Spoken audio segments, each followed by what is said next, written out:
ॐ भूर्भुवस्सुवः तत्सवितुर्वरेण्यं भर्गो देवस्य धीमहि धियो यो नः प्रचोदयात् ॐ शान्ति शान्ति शान्तिः. Namaskar my dear friends, this is sixth video about Swami Vivekananda's inspired talks given at Thousand Island Park.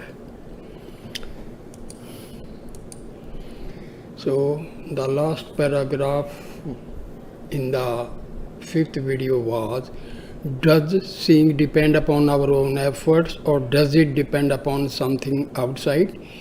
It depends upon ourselves. Our efforts take off the dust. The mirror does not change. There is neither knower, knowing, nor known. He who knows that he does not know, he knows it. He who has a theory knows nothing. The idea that we are bound is only an illusion. So these were the last words. Now next video, sixth, start from here. Religion is not of this world. It is heart cleansing and its effect on this world is secondary. Freedom is inseparable from the nature of the Atma. This is ever pure, ever perfect, ever unchangeable. This Atma you can never know. We can say nothing about the Atma, but not this, not this. Brahma is that which we can never drive out by any power of mind or imagination. This was said by Sankara. The universe is thought, and the Vedas are the words of this thought. We can create and uncreate this whole universe. Repeating the words, the unseen thought is aroused, and as a result, a seen effect is produced. This is the claim of a certain sect of karmis. They think that each one of us is creator.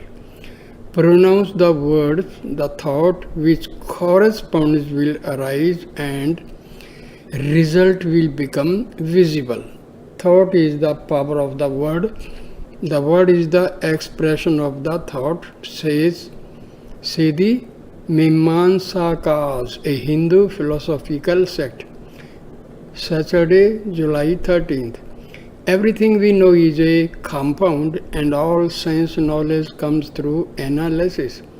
To think the mind is a simple, single or independent is dualism. Philosophy is not got by studying books. The more you read books, the more muddled becomes the mind. The idea of thinking philosophers was that the mind was a simple, and this led them to believe in free will.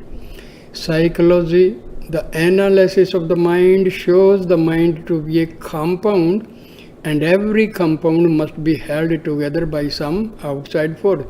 So, the will is bound by the combination of outside force. Man cannot even will to eat unless he is hungry. Will is subject to desire, but we are free. Everyone feels it. The agnostic says this idea is a delusion. Then how prove the world? Its only proof is that we all see it and feel it, so just as much we all feel freedom.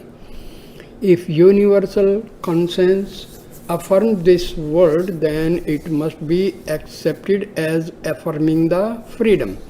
But freedom is not of the will as it is.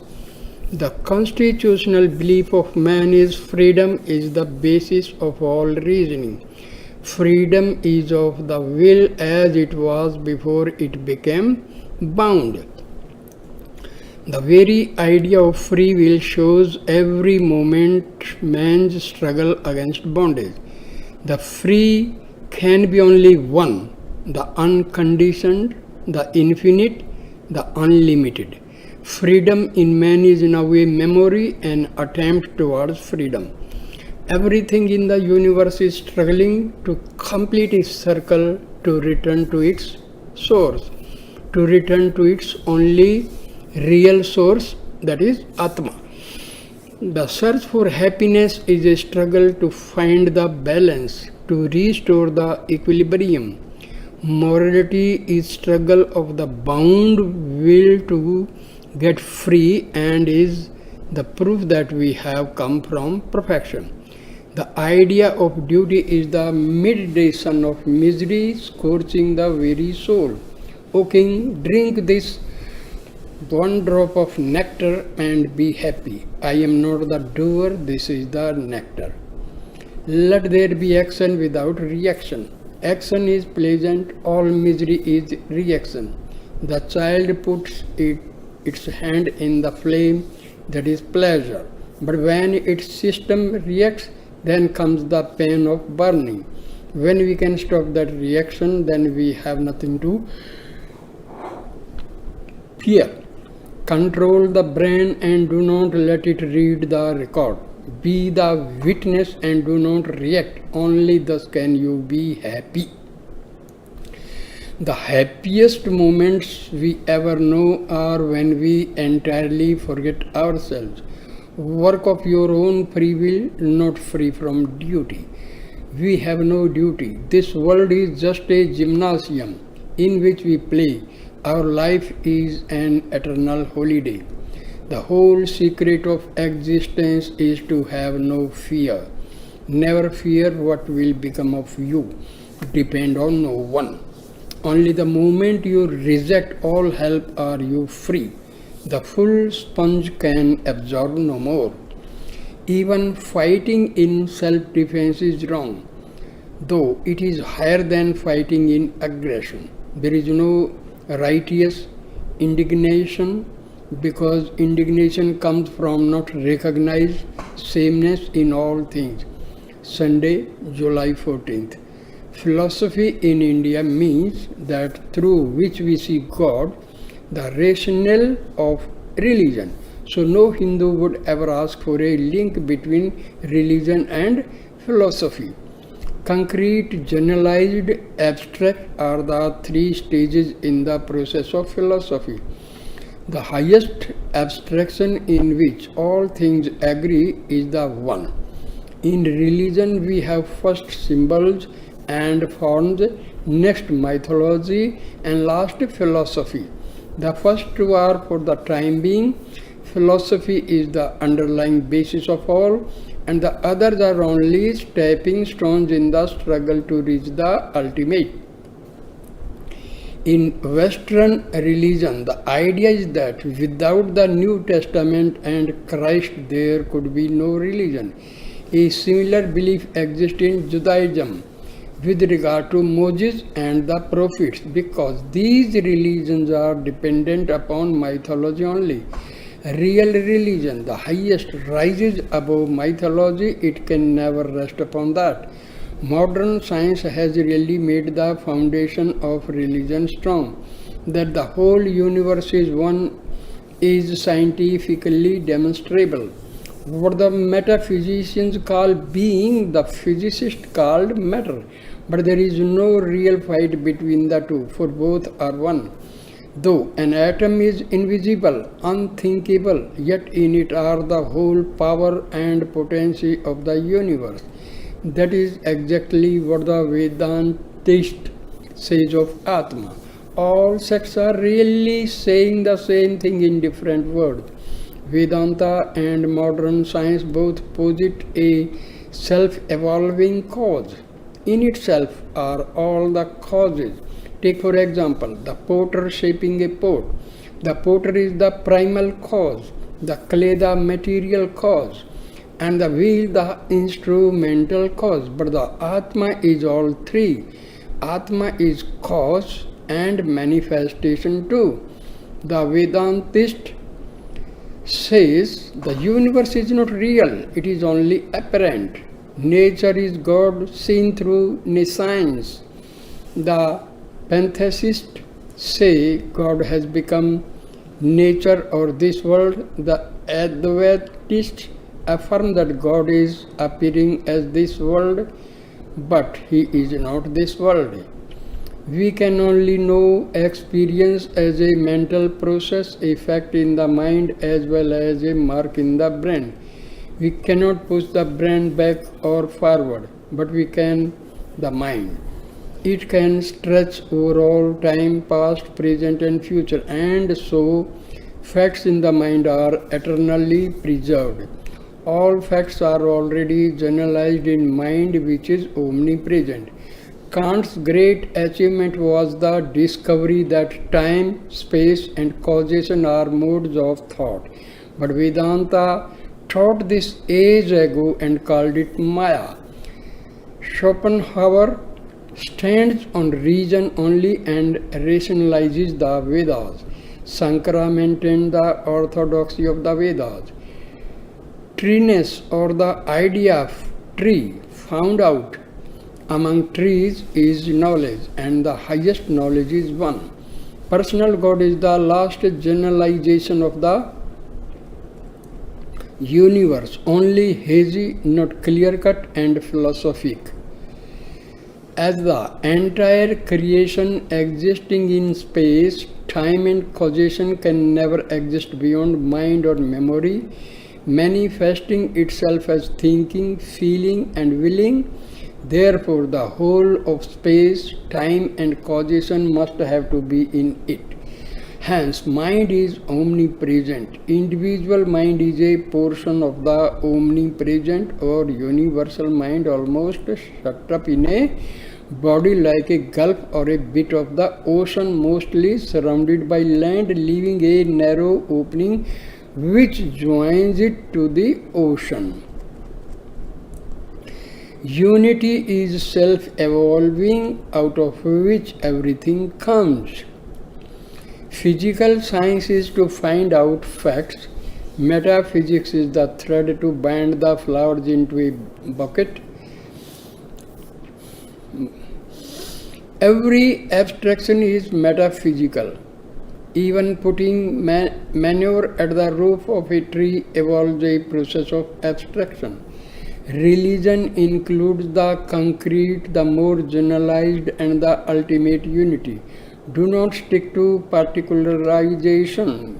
Get to the principle, to the one. Devils are machines of darkness, angels are machines of light, but both are machines.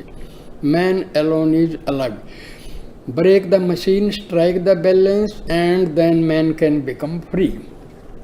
Find out that the relationship between yourself and the machine is as between a worker and his instrument. Never identify yourself with it. This is the only world where man can work out his salvation. Whom the self chooses is true. Election is true, but put it within. As an external and fantastic doctrine, it is horrible. Monday, July 15. Where there is polyandry, as in Tibet, women are physically stronger than the men. When the English go there, these women carry large men up the mountains. In Malabar, although of course polyandry does not obtain there, the women led in everything. Exceptional cleanliness is apparent everywhere, and there is the greatest impetus to learning. When I myself was in that country, I met many women who spoke good Sanskrit, while in the rest of India not one woman in a million can speak it. Mastery elevates and servitude debases. Malabar has never been conquered either by the Portuguese or by the Muslims. The Dravidians were a non-Aryan race of Central Asia who preceded the Aryans, and those of southern India were the most civilized. Women with them stood higher than men. They subsequently divided, some going to Egypt, others to Babylonia, and the rest remaining in India. Tuesday, July 16th, Sankara. Adristan Adistam, the unseen cause, leads us to sacrifice and worship, which in turn produce seen result. So we must first hear, then think or reason, and then meditate upon Brahma. The result of works and the result of knowledge are two different things. Do and do not do are the background of all morality, but they really belong only to the body and the mind. All happiness and misery are inextricably connected with the senses, and body is necessary to experience them. The higher the body, the higher the standard of virtue, even up to Brahma, but all have bodies. As long as there is a body, there must be pleasure and pain. Only when one has got rid of the body can one escape them. The Atma is bodiless, says Sankara. No law can make you free. You are free. Nothing can give you freedom if you have it not already. The Atma is self-illumined. Cause and effect do not reach there, and this disembodiedness is freedom. Disembodiedness is freedom. Beyond what was or is to be is Brahma. As an effect, freedom would have no value. It would be a compound, and as such would contain the seeds of bondage. It is the one real factor not to be attained, but the real nature of the soul. Work and worship, however, are necessary to take away the veil, to lift off the bondage and illusion. They do not give us freedom, but all the same, without effort on our part, we do not open our eyes and see what we are. Sankara says further that Advaita Vedanta is the crowning glory of the Vedas, but the lower Vedas are also necessary because they teach work and worship, and through these many come to the Lord. Others may come without any help, but Advaita, work and worship lead to the same result as Advaita. Books cannot teach God, but they can destroy ignorance. Their action is negative. To hold to the books and at the same time open the way to freedom is Sankara's great achievement. But after all, it is a kind of hair splitting. Give man first the concrete, then raise him to the highest by slow degree. This is the effort of the various religions and explains their existence and why each is suited to some stage of development. The very books are part of the ignorance they help to dispel. Their duty is to drive out the ignorance that has come upon knowledge. Truth shall drive out untruth. You are free and cannot be made so long as you have a creed, you have no God. He who knows he knows nothing. Who can know the knower? There are two eternal facts in existence, God and the universe. The former unchangeable, the latter changeable. The world exists eternally. Where your mind cannot grasp the amount of change, you call it eternity. You see the stone or the bas relief on it, but not both at once, yet both are one. Can you make yourself at rest even for a second? All yogis say you can. The greatest sin is to think yourself weak.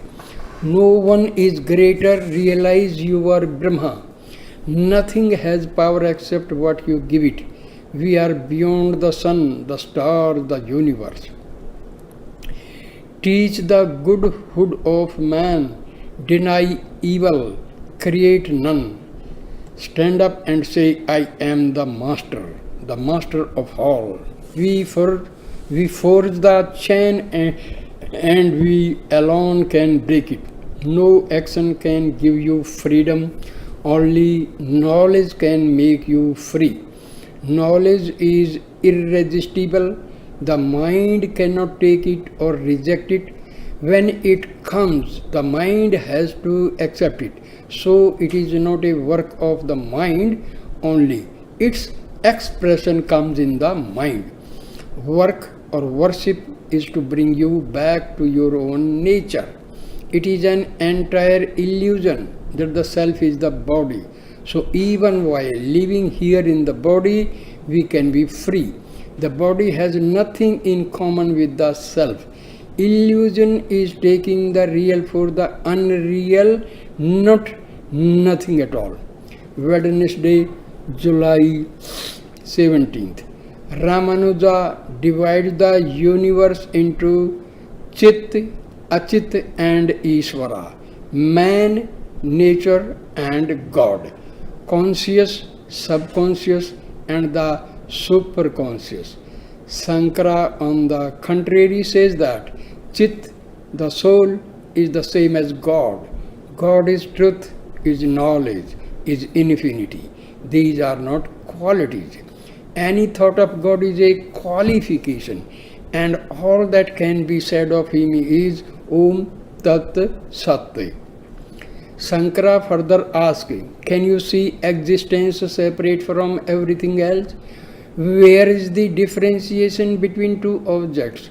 Not in sense perception, else all would be one in it. We have to perceive in sequence. In getting knowledge of what a thing is, we get also something which it is not. The differentiate are in the memory and are got by comparison with what is stored there. Difference is not in the nature of thing, it is in the brain. Homogeneous one is outside, differentiate are inside, in the mind. So the idea of many is the creation of the mind. Differentiate become qualities when they are separate, but joined in one object. We cannot say positively what differentiation is. All that we see and feel about things is pure and simple existence, isness. All else is in us. Being is the only positive proof we have of anything. All differentiation is really secondary reality.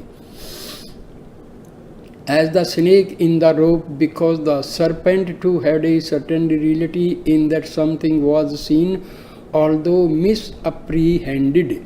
When the knowledge of the rope becomes negative, the knowledge of the snake becomes positive, and vice versa. But the fact that you see only one does not prove that the other is non-existent.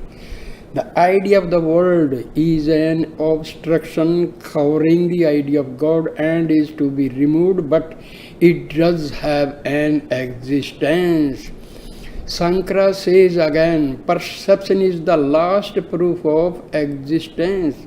It is self-effulgent and self-conscious, because to go beyond the sense, we should still need perception.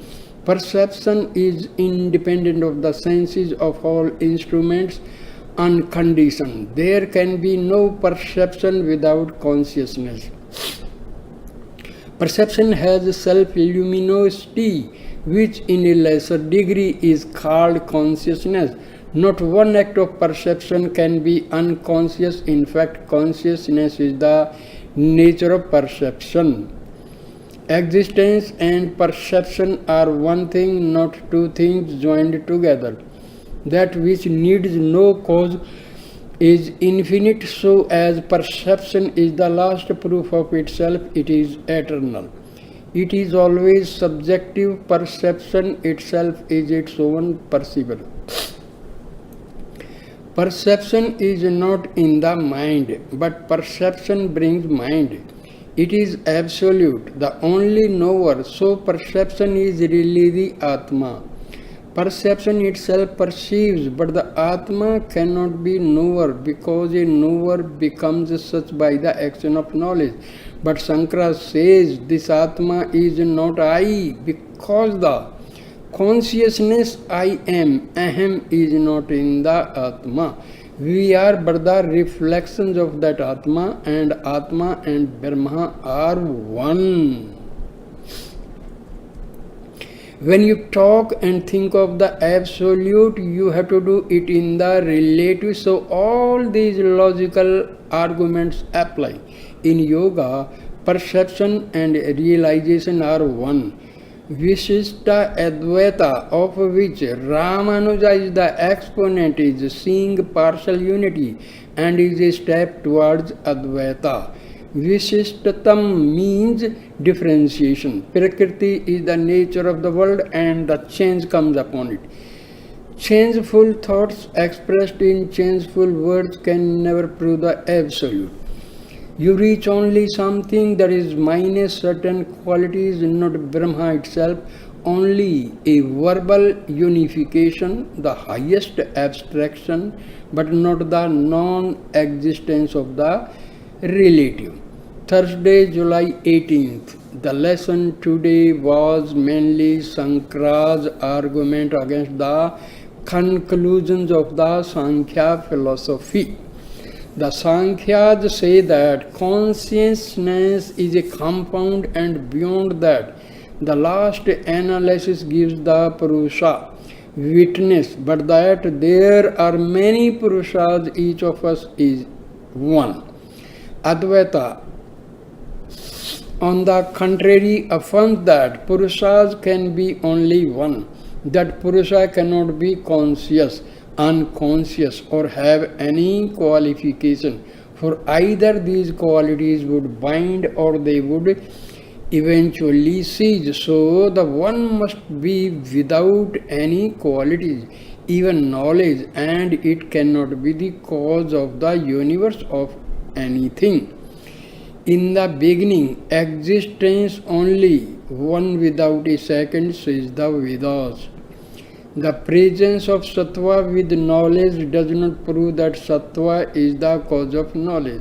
On the contrary, sattva calls out what was already existing in man, as the fire heats an iron ball placed near it by arousing the heat latent in it, not by entering into the ball.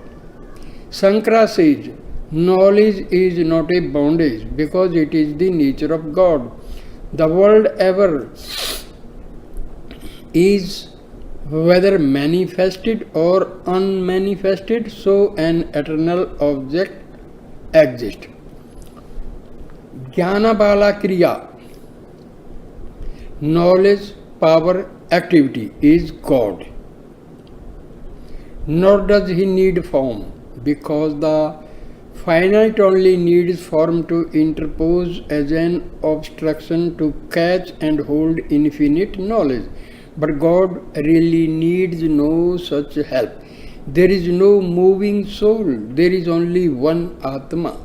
Jiva, individual soul, is the conscious ruler of this body, in whom the five life principles come into unity, and yet the very Jiva is the Atma, because all is Atma.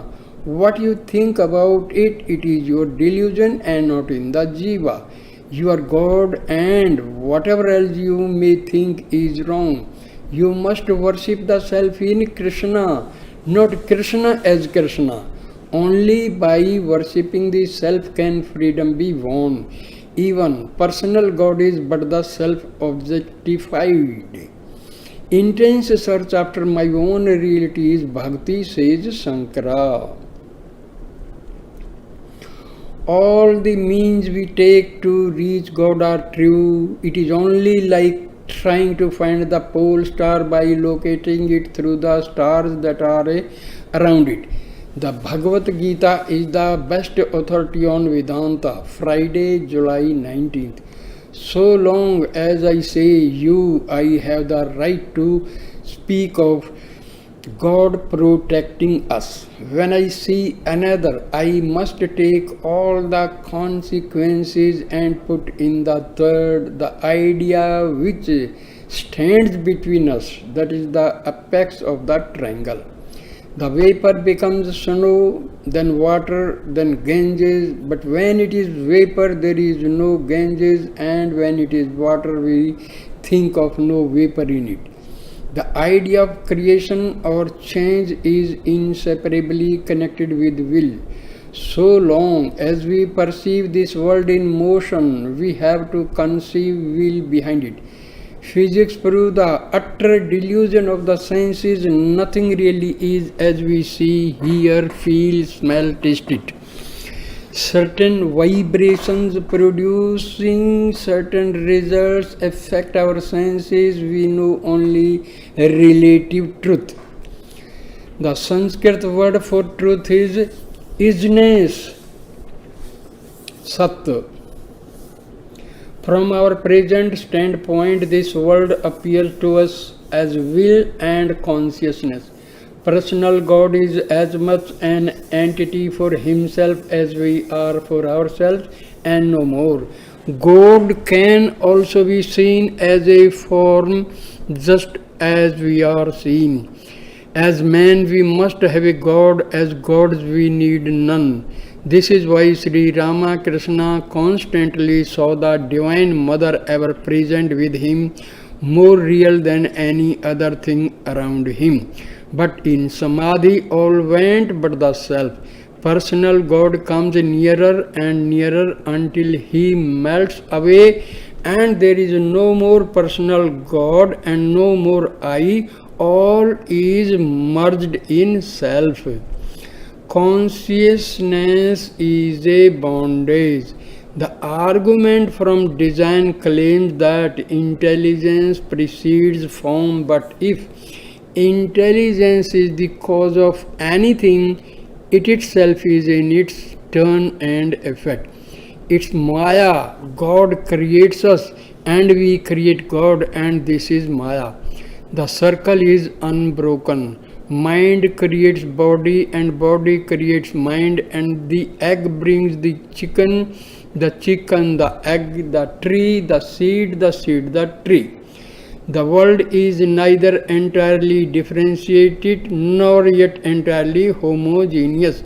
Man is free and must rise above both sides. Both are right in their place, but to teach truth, isness, we must transcend all that we now know of existence, will, consciousness, doing, going, knowing. There is no real individuality of the jiva, separate soul. Eventually it, as a compound, will go to pieces. Only that which is beyond further analysis is simple, and that alone is truth, freedom, immortality, bliss. All struggles for the preservation of this elusive individuality are really vices. All struggles to lose this individuality are virtues. Everything in the universe is trying to break down this individuality, either consciously or unconsciously. All morality is based upon the destruction of separateness or false individuality, because that is the cause of all sin. Morality exists first, late religion codifies it. Customs come first and then mythology follows to explain them. While things are happening, they come by a higher law than reasoning that arises later in the attempt to understand them. Reasoning is not the motive power, it is chewing the cud. Afterwards, reason is the historian of the actions of human beings. Buddha was a great Vedantist, for Buddhism was really only an offshoot of Vedanta, and Sankara is often called a hidden Buddhist. Buddha made the analysis, Sankara made the synthesis out of it. Buddha never bowed down to anything, neither Veda nor caste nor priest nor custom. He fearlessly reasoned so far as reason could take him. such a fearless search for truth, and such a love for every living thing the world has never seen. Buddha was the Washington of the religious world. He conquered a throne only to give it to the world, as Washington did to the American people. He sought nothing for himself. Perception is our Saturday, July 20th. Perception is our only real knowledge or religion. Talking about it for ages will never make us know our soul. There is no difference between theories and atheism. In fact, the atheist is the truer man.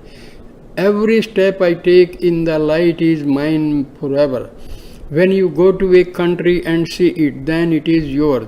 We have each to see for ourselves. Teachers can only bring the food. We must eat it to be nourished. Argument can never prove God save as a logical conclusion. It is impossible to find God outside of ourselves. Our own souls contribute all the divinity that is outside of us. We are the greatest temple. The objectification is only a faint imitation of what we see within ourselves. Concentration of the power of the mind is our only instrument to help us see God. If you know one soul, you know all souls, past, present, and to come. The will concentrates the mind. Certain things excite and control this will, such as reason, love, devotion, breathing, etc. The concentrated mind is a lamp that shows us every corner of the soul. No one method can suit all. These different methods are not steps necessary to be taken one after another. Ceremonials are the lowest form, next God external, and after that God internal. In some cases, gradation may be needed, but in many only one way is required. It would be the height of folly to say to everyone, you must pass through karma and bhakti before you can reach jnanam. Stick to your reason until you reach something higher, and you will know it to be higher because it will not jar with reason. The stage beyond consciousness is inspiration, samadhi, but never mistake hysterical trances for the real thing. It is a terrible thing to claim this inspiration falsely, to mistake instinct for inspiration. There is no external test for inspiration. We know it ourselves. Our guardian against mistake is negative, the voice of reason. All religion is going beyond reason, but the reason is the only guide to get there. Instinct is like ice, reason is the water, and inspiration is the subtlest form or vapor. One follows the other. Everywhere is this eternal sequence: unconsciousness, consciousness, intelligence, matter, body, mind, and to us it seems as if the chain began with the particular link we first lay hold of. Arguments on both sides are of equal weight, and both are true. We must reach beyond both to where there is neither the one nor the other. These successions are all Maya. Religion is above reason, supernatural. Faith is not the belief, it is the grasp on the ultimate, an illumination. First hear, then reason, and find out all that reason can give about the Atma. Let the flood of reason flow over it, then take what remains. If nothing remains, Thank God you have escaped a superstition. When you have determined that nothing can take away the Atma, that it stands every test, holds fast to this and teach it to all. Truth cannot be partial, it is for the good of all. Finally, in perfect rest and peace, meditate upon it, concentrate your mind upon it, make yourself one with it. Then no speech is needed. Silence will carry the truth. Do not spend your energy in talking, but meditate in silence and do not let the rush of the outside world disturb you. When your mind is in the highest state, you are unconscious of it. Accumulate power in silence and become a dynamo of spirituality. What can a beggar give? Only a king can give, and he only where he wants nothing himself. Hold your money merely as custodian for what is God's. Have no attachment for it. Let name and fame and money go. They are a terrible bondage. Feel the wonderful atmosphere of freedom. You are free, free, free. Oh, blessed am I. Freedom am I. I am the infinite. In my soul I can find no beginning and no end. All is myself, say this unceasingly. Sunday, July 21st, Patanjali's Yoga Aphorisms. Yoga is the science of restraining the chitta, mind, from breaking into vritti, modifications. Mind is a mixture of sensation and feelings or action and reaction, so it cannot be permanent. The mind has a fine body and through this it works on the gross body.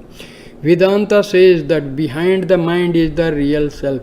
It accepts the other two, but possible a third and eternal, the ultimate, the last analysis, the unit where there is no further compound. Birth is recomposition, death is decomposition, and the final analysis is where Atma is found. There being no further division possible, the perduring is reached. The whole ocean is present at the back of each wave, and all manifestations are waves, some very big, some small, yet all are the ocean in their essence, the whole ocean, but as waves, each is a part. When the waves are stilled, then all is one. A spectator without a spectacle, says Patanjali. When the mind is active, the Atma is mixed up with it. The repetition of old forms in quick succession is memory. Be unattached. Knowledge is power, and getting one you get the other. Be knowledge, you can even banish the material world.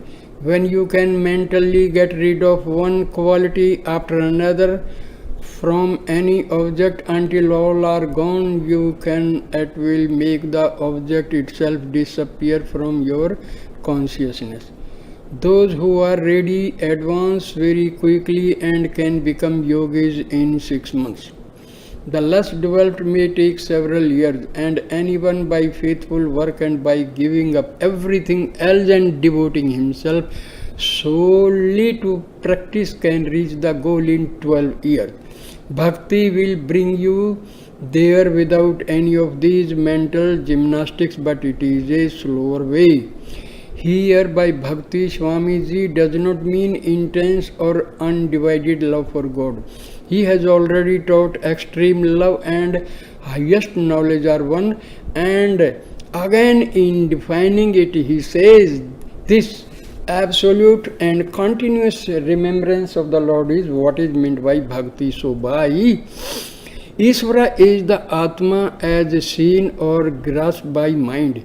His highest name is Om. So repeat it, meditate on it, and think of all its wonderful nature and attributes. Repeating the Om continually is the only true worship. It is not a word, it is God Himself.